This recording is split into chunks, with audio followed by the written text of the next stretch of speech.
Fala galera do rock, tudo bem? Somos nós aqui de novo, The Rocks on the Radio. Bi, Maciel e Ricardo Pavão. Fala Bi, como é que estamos? Depois de um longo e tenebroso inverno, estamos nós aqui de volta. Pois é, cara, a gente estava ali fazendo outras coisas, né? Tava nos ocupando um pouco. E a gente pensou assim, pô, a gente não pode ficar sem um programa, né, Pavão? Não podemos deixar o nosso bom e velho rock and roll de lado, né? E daí assim, a gente estava conversando em reuniões de pauta, etc. Assim, pô, vamos mudar um pouco o formato, vamos fazer uma coisa diferente. Uma coisa que também, ultimamente, tem feito bastante sucesso aí nas redes sociais e no YouTube. E a gente vai mudar um pouco o formato do programa, todo mundo gostava de como era, passava clipes, a gente conversava, mas a gente ficava até um pouco restrito na divulgação dele, né? Por causa dos clipes, etc. Então a gente resolveu fazer um formato um pouco diferente. Nós vamos fazer um formato de bate-papo? Um formato de bate-papo, tipo um podcast, né? Por enquanto sem nenhum convidado, mas... né? Mas futuramente podemos trazer convidados para participar desse bate-papo. Então basicamente vai ser um programa um pouco mais curto, 30 minutos, que você vai poder acompanhar pela grade da Urban TV. E no YouTube também. E vamos estar aqui semanalmente com programas inéditos a partir de agora. Pretendemos não deixar mais vácuo aí nas temporadas. Isso. E voltando com Mas é importante dizer, que a gente vai manter o assunto do rock, né? Evidentemente. O assunto sempre vai ser esse. Não abre mão. Nunca deixará de ser o bom e velho rock and roll, trazendo curiosidades, tretas, histórias, coisas que você talvez não saiba, coisas que vocês não conheçam. Das suas bandas preferidas, dos seus artistas preferidos, sempre do rock and roll. E detalhe, nós vamos começar um assunto, mas não sabe se termina no mesmo assunto. Né? A gente pode começar... A gente fala pra caramba. Vai ser... bate-papo de boteco. Uma conversa livre, né? Um bate-papo aqui que vai ter um tema central, mas a gente não sabe se vai começar com aquele tema, mas não sabe se vai terminar no mesmo. Então, a gente pode mudar no meio do caminho. É verdade. Né? E, então vocês que estão nos acompanhando aí semanalmente na Urban TV, acompanhem esses programas inéditos toda semana. E lembrando que nós continuamos com a nossa parceria que a gente sempre gosta de falar, que é da Roots Records. Isso. Então hoje, por exemplo, aqui eu estou com uma camisa do nosso Rei do Pop, que inclusive é o tema... É o tema de hoje. É o tema que a gente vai abrir, o bate-papo vai começar com o tema Michael Jackson. Por quê? Porque em outubro agora de 2022 foi comemorado os 40 anos de lançamento do disco Thriller. Exatamente. Thriller, que é o 6º disco da carreira solo do Michael Jackson, né? Que antecedeu o Off the Wall, que foi lançado em 1979. E o Off the Wall talvez até então teria sido o disco de maior sucesso dele. Já naquela pegada... Bom, já estamos iniciando no papo, né? Até então o Off the Wall teria sido o disco de maior sucesso dele, já em carreira solo, né? Já bem distante dos irmãos. Sim, Jackson 5. Mostrando que ele realmente era o grande artista, né? Não que os outros não fossem, evidentemente, né? Mas Michael Jackson já se destacava por ser o cara mais, digamos assim, bem dotado artisticamente, né? Não, ele se destacava por ser uma criança cantando, ele chama atenção. Né? E muita gente na época até falava assim, mas isso aí é só mais um golpe de marketing. E ele mostrou depois na carreira que não era bem isso. Não era só Apesar isso. Apesar que tinha, né? Michael Jackson sempre foi cercado de muito bom marketing. Mas se ele não tivesse talento, a coisa não ia vingar tanto. Né? Sem dúvida, né? Então, o Off the Wall, que foi de 79, ainda tinha uma pegada mais bem influente da disco music, né? Isso. Ainda tinha bastante influência. E aí, em 82, ele chama quem? Quincy Jones. Só. Quincy Jones, né, para vocês que são do mundo do rock e da música, Quincy Jones é um dos maiores produtores musicais da história do mundo pop, né? Da história recente da música. É o Liminha americano. Pô, o Liminha deve gostar dessa comparação. Gostou da comparação. E então ele chama o Quincy Jones para fazer essa parceria. Então o disco, o Thriller, é produzido por Quincy Jones e co-produzido por Michael Jackson. Michael Jackson compôs 4 ou 5, 4 das 8 músicas que tem lá. Tem uma parceria muito importante nesse disco, que é com nada menos que o Sir Paul McCartney. Tem uma das faixas, tem a participação do Paul McCartney, que é a música The Girl Is Mine. Na minha opinião, né, Bi, aí já entrando no assunto do que a gente acha, ou do que eu acho, do que tu acha, eu acho que esse disco, o Thriller, foi um marco no mundo pop. Sem dúvida, né? Ele, em termos de números e de premiações, ele é incontestável. Foram 8 Grammys internacional, inclusive como o Album of the Year, né, que é o álbum do ano. Vendagens, ele é hoje o disco mais vendido na história do pop, da história da música pop. Né? E ali aconteceu o seguinte, ele transformou o mundo, a forma de divulgação das músicas através dos videoclipes. Eu ia falar isso, assim, ó, ele foi beneficiado, não estou dizendo que é ruim, pelo amor de Deus, né? Sabe como eu gosto do disco do Thriller, né? Mas ele foi bem beneficiado porque estava começando a explodir a MTV. Exatamente. E os clipes. Nos Estados Unidos, né? Nos Estados Unidos. E os clipes eram o veículo de comunicação que os artistas estavam começando a usar. Era a mídia que usada para fazer a divulgação, então, né? Eu lembro do lançamento do Thriller. Do Thriller foi assim, com chamadas anteriores, com entrevistas com o elenco, uma super produção, né? Não sei o valor exato de quanto custou o Thriller, mas eu lembro que foi uma coisa absurda, né? O Thriller, não, assim, ó, o disco, não, o Thriller, o clipe também não sei dizer, mas o disco em si, ele custou $750 mil, o que não é um valor absurdo, aliás, muito modesto.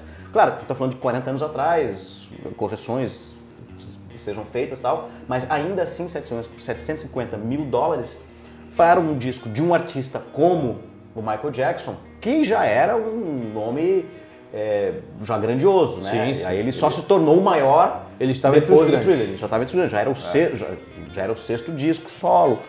Como eu tinha dito, Off the Wall já havia sido um grande sucesso, um grande disco de sucesso.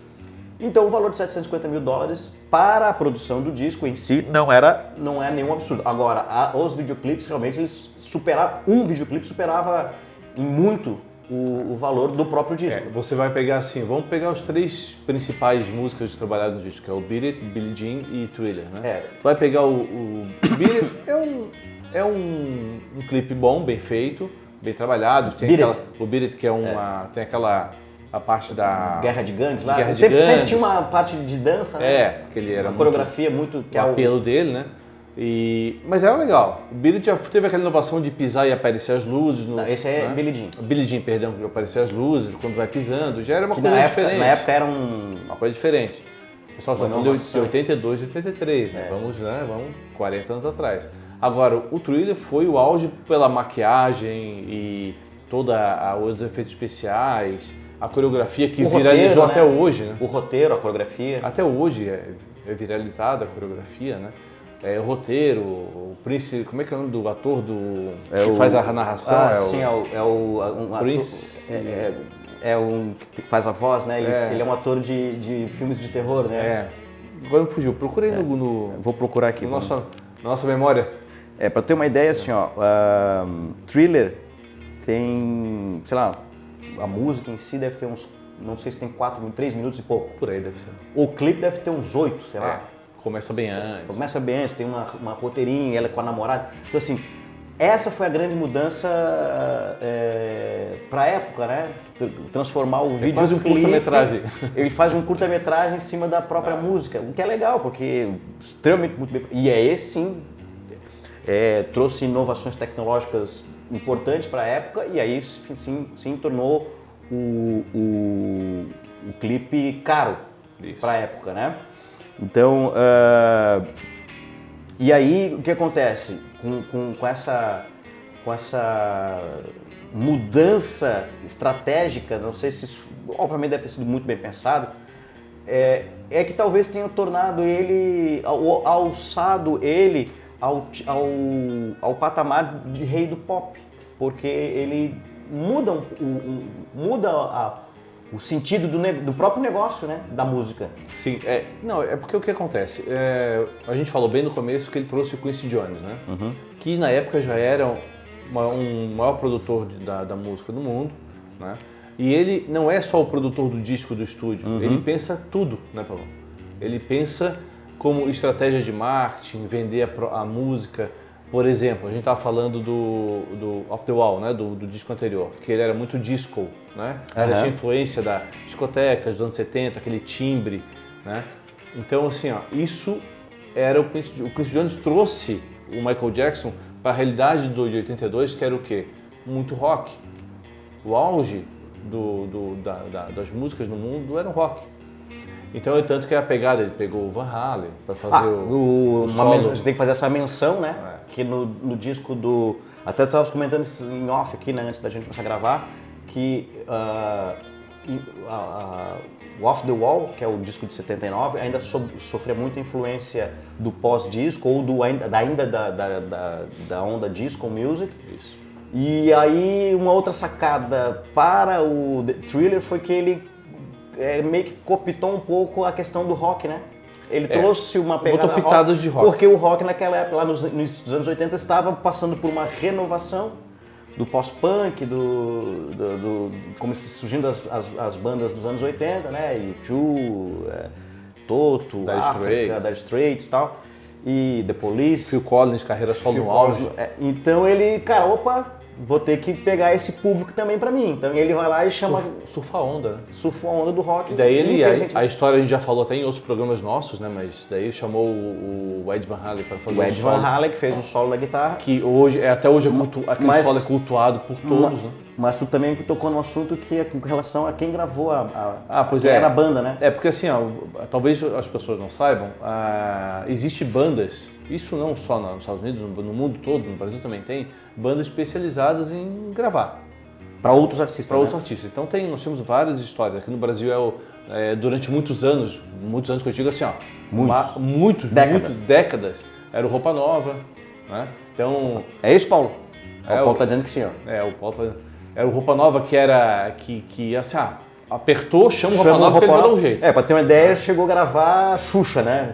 O disco da Xuxa, que é Hilarie, essas coisas, o instrumental daquele disco... Os arranjos eram do Roupa Nova, né? Inclusive uma mancha no currículo dele, mas tudo bem. Mas assim, ouçam com cuidado, que é muito bem tocado. Letras do Sul Massadas e instrumental do Roupa Nova. Arranjos do Roupa Nova. Abertura do Rock in Rio. E assim vai. Bom, já. Volta aqui. Daí o que acontece? Quem era a banda que tocava? Era o Toto. O Toto, cara. Que agora me fugiu. O Toto que gravou o Thriller. Até se vocês pesquisarem na internet, cara, vai aparecer fotos em estúdio deles, aquelas fotos clássicas com a mesa de som na frente e a galera atrás, assim, era toda a galera do Toto quem fez a gravação dos instrumentos. Com exceção do solo do Beat It, que daí era o Van Halen. Ed Van Halen que... Mas Beat It, a gente tava comentando aqui, Beat It deve ter pelo menos umas 3 ou 4 guitarras. Base, riffs e tal. Todas gravadas pelo guitarrista do Toto e só o solo. E vou dizer, assim, ó, as guitarras do Beat It são sensacionais. Se tu ouvir isolado ali, as guitarras são uma obra-prima. Né? E o ator é Vincent Price. Vincent Price, que é o ator que já na época já era um senhorzinho, agora já nem está entre nós, que fazia dava aquele texto final lá, né? E a risada. E a risada, né? Que daí no Thriller, no fechamento do Thriller. Lembra, Paulo? Isso, exatamente. Então, é uma produção pensada bem macro. Não era somente gravação do disco, né, Paulo? Então... E para tu ver aqui, ó, o disco em si foi lançado em 1982 e não foi, ainda que seja o título do disco é a música, né? O videoclipe em si foi lançado só um ano depois. Foi só depois. Em 83. Foi trabalhado Beat It e Billie Jean primeiro, né? Não, o primeiro foi lançado, por incrível que pareça, foi a música com Paul McCartney. Claro. Foi lançado com Paul McCartney, que era o The Girl Is Mine. É verdade. Que foi lançado. Só uma coisa, aquela música do Michael Jackson com o Paul McCartney, que tem um clipe que aparece a Linda Carter também. Não, daí essa é do Paul McCartney. É do Paul McCartney, do do disco do Paul, né? Pipes of Peace lá, que é o Say, Say, Say, né? Sei, tá. Que inclusive foi feito... Hã? Maravilhosa, né? Música legal. Música maravilhosa. Inclusive foi assim uma retribuição de um para outro, né? Que ele já tinha sido, o Michael Jackson já tinha sido convidado para fazer essa participação. E aí é um disco branco, né? Bem legal o disco. Discão. E aí o Michael Jackson retribuiu o convite, trouxe o Paul McCartney. The Girl Is Mine, uma cançãozinha normal, nada legal, demais, nada assim, demais. Mas claro que a presença luxuosa do Sir Paul McCartney já ajuda um monte de coisa. E aí depois é que foi lançado, Billie Jean foi antes ainda, Billie Jean, depois Beat It, e Thriller foi o último clipe. Não sei por quê, porque, veja bem, foi quase um ano de diferença entre o lançamento do disco e o lançamento do clipe. Quem produziu o Thriller foi John Landis. John Landis, ele era produtor de Hollywood, né, esse cara era... Cara, o clipe tinha no final uns créditos de filme. Longa-metragem, né, cara? O gringo aqui, o nosso Big Boss, né? Nosso Big Boss. Ele até poderia falar mais sobre isso, né? Sobre é o nosso John Ford. Não, sei lá. Será que é John Ford? Acho que não, porque o John Ford acho que não é muito a onda dele. O John Ford acho que é republicano, né? Sei lá, não vou entrar nesse detalhe. Não vou entrar nesse detalhe. Mas então, assim, era o clipe era um negócio cinematográfico, né, cara? Me lembro que a gente esperava, tinha campanha para esperar o lançamento do clipe, a gente ficava esperando lá no Fantástico. Depois em alguns lugares aparecia também em cinema. Sim. Em alguns momentos ia para o próprio cinema antes dos filmes. E o acontecimento da semana, era no domingo à noite a gente ir pro Fantástico assistir ao clipe de Thriller. E se você pegar hoje, bota no YouTube lá o clipe e ver, cara, é sensacional. É muito bem feito. E claro, se tornou um ícone dos anos 80, né? Qualquer menção aos anos 80 vai aparecer a coreografia histórica e emblemática daquele clipe, né? Eu não sei quem é, eu não entendo de dança, mas deve ter sido alguém muito fodônico para fazer aquilo ali. O próprio Michael Jackson envolve muito nas coreografias. Os pitacos, né? Porque ele, além de ser... O cara era muito foda, né, cara? Porque ele não era um instrumentista, ele não tocava instrumentos. Mas ele tinha noções rítmicas e harmônicas muito apuradas. Isso. Tanto é que ele, no último, lá antes dele morrer, apareceu aquele This Is Us, né? This Is It, que é o documentário e tal, que era da turnê. Como é que ele fazia o arranjo harmônico tinha um tecladista que era o diretor musical da banda lá. E ele disse, não, eu quero assim, e ele ia com a boca, ele ia fazendo, e o cara disse, não, o tempo tá errado, o tempo tá certo, dá mais uma pausinha aqui, dá uma... E ele, então, tinha uma noção rítmica e harmônica muito... E além de tudo, fora a parte musical, ele ainda tinha a parte da dança, que era um bailarino excepcional, né? Que lançou moda, aí o Paulo tá dançando lá o Thriller, né? Não queiram ver isso. Não queiram ver isso, ainda bem que vocês não estão vendo. Mas o cara, o Moonwalk. Famosíssimo. Cara, famosíssimo. Já citado em um monte de coisa. Aquela que ele vai descendo assim, quase cai e volta. Eu faço isso. Tu faz isso? Mas tu cai, né? Eu caio. Tá. Mas a gente estava até falando em off também, né? Sobre esse caso do Thriller, e a gente estava comentando sobre... Muita gente fala assim, é uma obra-prima, não é uma obra-prima. E a gente começou a falar sobre o antes e o depois do Thriller, né? Porque realmente, assim, o Michael Jackson foi um artista espetacular, vendeu muito, não se discute, influenciou muita gente, mas do Thriller em diante, realmente começou meio que uma... ele teve boas músicas, mas aí, infelizmente, assim, Michael Jackson é objeto de estudos e objeto de discussão em todas as esferas musicais, né? Então, gente que é próximo a ele, inclusive tem um documentário que fala sobre ele, que é a Diana Ross, ela fala assim, olha o que nós fizemos com o nosso Michael. Porque muito se discute que talvez todo esse final de carreira dele, esses últimos 10 anos dele, que ele se degradou, que ele se afundou em escândalos, se transformou numa figura meio bizarra, meio estranha, talvez isso tenha sido reflexo de uma ação externa de fãs, da imprensa, das pessoas ao entorno dele, que foram fazendo com que ele se transformasse naquela figura meio estranha, né? Meio obscura, porque no final era, né, cara? O cara se deformou fisicamente. Então, assim, eu tenho pra mim assim, que todo gênio sofre muito, porque é obrigado a conviver com pessoas medíocres como nós, né? Eu sei, eu entendo como é que é, porque eu... Mas não é, Paulo? O Paulo, que é um cara genial, ele deve assim, por que eu tô aguentando os dois aqui, né? O que eu tô fazendo aqui com esses dois medíocres? E muito desses gênios são assim, pô, tu vai falar da Jim Morrison, o próprio Michael Jackson, para falar dos mais recentes, né? Sim. Aquela... Ian Curtis, aquela menina que morreu lá, a cabeluda. Winehouse. São pessoas que são extremamente geniais e que não conseguem, talvez, ter paz interior porque são obrigados a conviver com gente medíocre. Mas aí o cara tem que saber, porque tem muito gênio aí que convive, mas tem gênio que não vai conseguir conviver. É que daí mistura sucesso, grana, tem toda uma história dele, pessoal, com a relação dele com os pais, com o pai, né? O pai batia neles, cara. O pai era um carrasco, né? O filme do Doors fala isso. O filme do Doors fala isso, cara. Que ele, o Jim Morrison também tinha uma relação com o pai bem complicada. E assim com vários outros, né? O próprio John Lennon tinha o pai dele abandonou ele com 6 anos de idade, a mãe não conseguiu cuidar dele, foi criada pela tia. Então, assim, ele tinha assim, uma questão uma figura paterna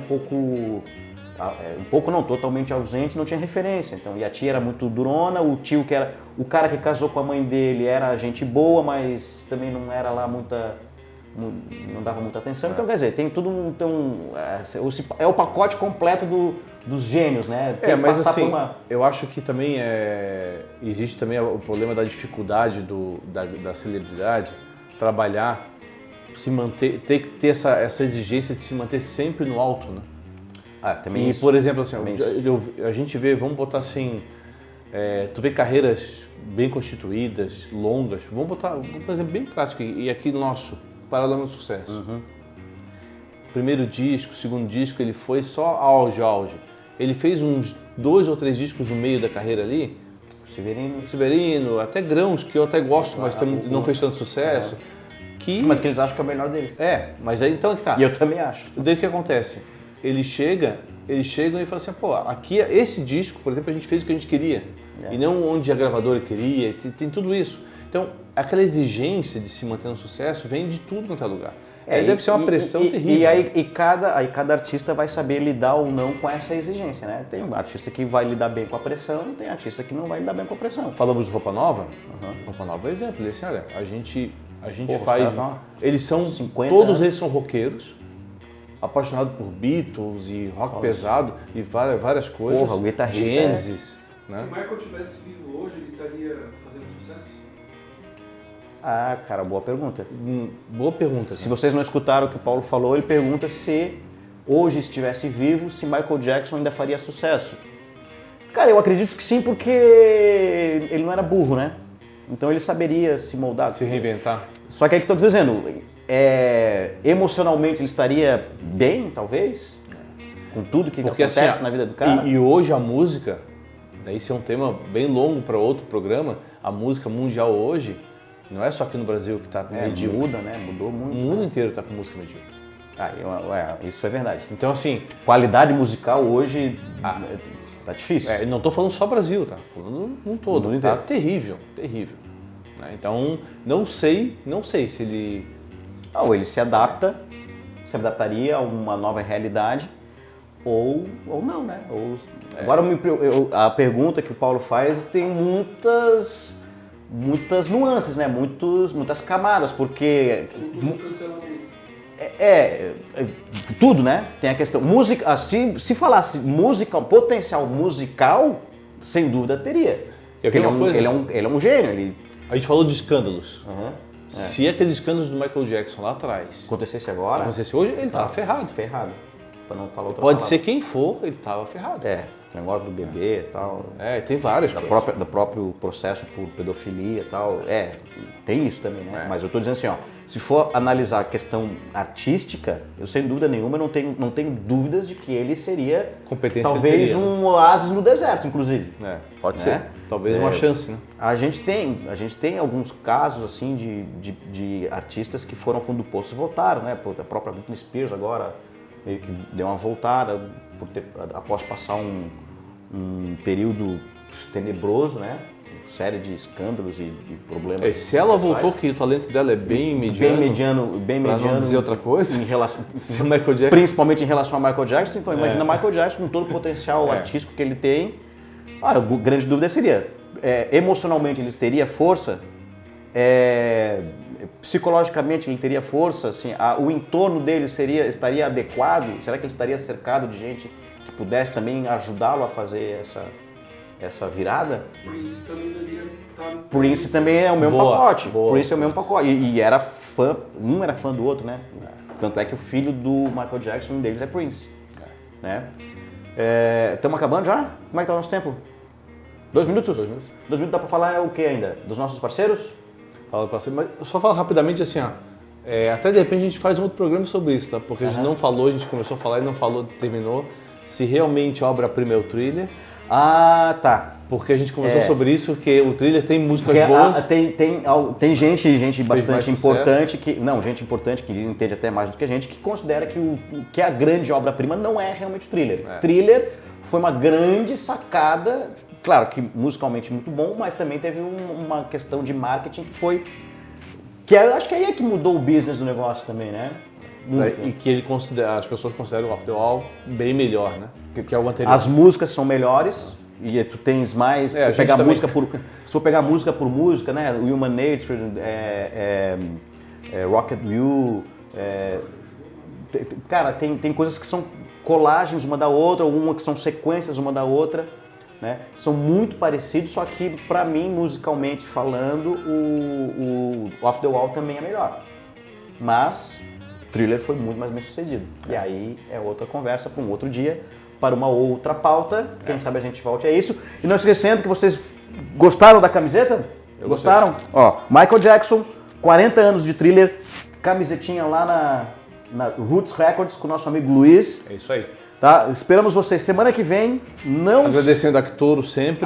Agradecendo nosso Big Boss, o Gringo Star, na sua Actoro Formações de Atores. E a Urban TV, que sempre E a Urban TV maluca, com o nosso diretor Paulo Cordeiro. Projetos malucos aqui. Nos acompanhe semanalmente na grade da Urban TV e semana que vem a gente está de volta com algum outro papo.